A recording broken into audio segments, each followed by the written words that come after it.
একটা ছোট্ট যন্ত্র পাখির মতো দেখতে। কেউ একে বলে ড্রোন, কেউ বলে নীরব প্রহরী।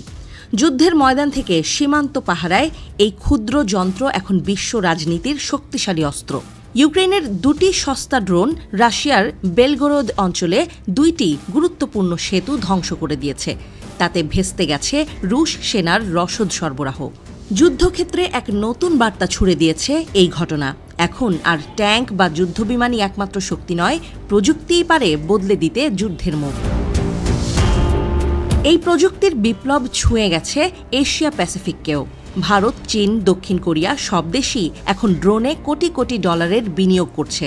চীনের কোম্পানিগুলো বিশ্বজুড়ে সরবরাহ করছে অত্যাধুনিক ড্রোন, আর ভারত খুঁজছে ইউরোপ আমেরিকার বাজার। এদিকে মিয়ানমারের যুদ্ধবিধ্বস্ত সীমান্তে দেখা যায় ভিন্ন চিত্র। বিপ্লবী গোষ্ঠী ব্যবহার করছে সস্তা ঘরোয়া DIY ড্রোন, আর সেনাবাহিনী চালাচ্ছে বড় ও শক্তিশালী মডেল, যার সঙ্গে রয়েছে জ্যামিং প্রযুক্তি।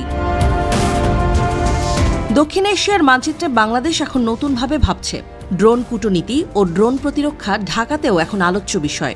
বর্তমানে বাংলাদেশের হাতে রয়েছে 44টি যুদ্ধোপযোগী ড্রোন। এর মধ্যে ইতালির ফ্যালকো, স্লোভেনিয়ার C4IE এবং তুরস্কের বিখ্যাত বায়রাক্তার TB2।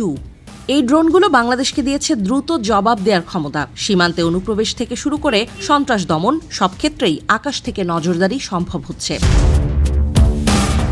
যদিও এই ড্রোন শক্তি বাংলাদেশের জন্য যথেষ্ট নয়, কারণ আগ্রাসী প্রতিবেশীর আধিপত্যের লাগাম টানতে বাংলাদেশের আরও শক্তিশালী ড্রোন ব্যবস্থা দরকার বলেই মনে করছে সংশ্লিষ্ট খাতের বিশেষজ্ঞরা।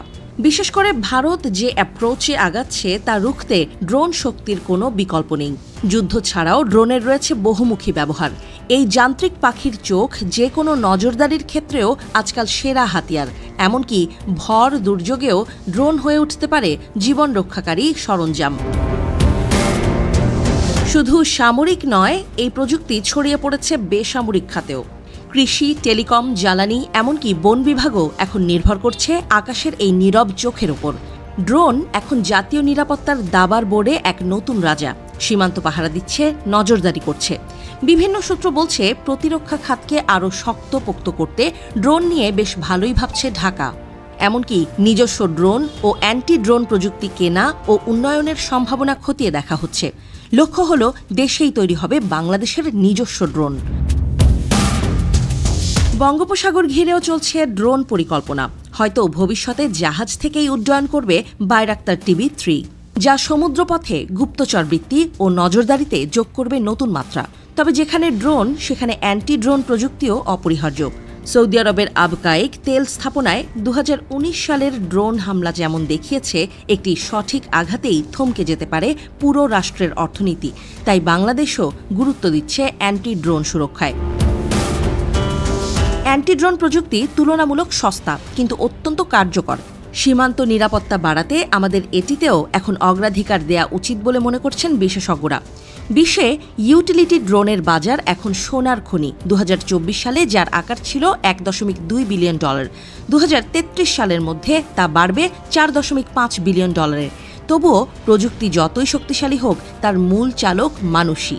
বাংলাদেশে এখনও ড্রোন অপারেশন মেরামত ও প্রশিক্ষণে ঘাটতি আছে, তাই দরকার নতুন নীতিমালা, প্রশিক্ষণ কেন্দ্র এবং স্থানীয় উদ্যোক্তাদের উৎসাহিত করা, যাতে দেশীয় ড্রোন শিল্প গড়ে ওঠে নিজের মাটিতে।